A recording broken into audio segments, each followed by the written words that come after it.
2020 has tied with 2016 as the world's warmest year on record. The European Union's Copernicus Climate Change Service said on Friday that rounds off the world's hottest decade as the impacts of climate change intensified. In 2020, wildfires were seen in Australia, California, and even Siberia. Europe experienced its hottest year on record, and warming in the Arctic shrank the ice covering the polar ocean to record-setting levels in July and October. Temperatures there and in northern Siberia averaged more than 42 degrees Fahrenheit above a 30-year average used as a baseline.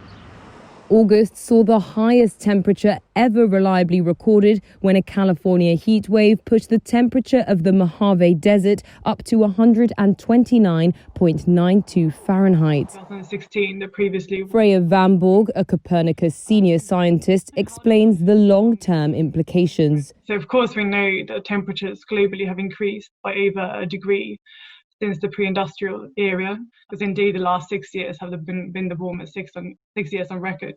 And large part of the reason why they were so warm is due to this warming trend. 2020 was also synonymous with the COVID-19 crisis, and climate activists hailed global lockdowns as a win for slashing greenhouse emissions. Freya says it's a bit more complicated than that. And if we look at a year like last year, due to COVID, there was a reduction, at least in some emissions, fossil CO2 emissions, for instance.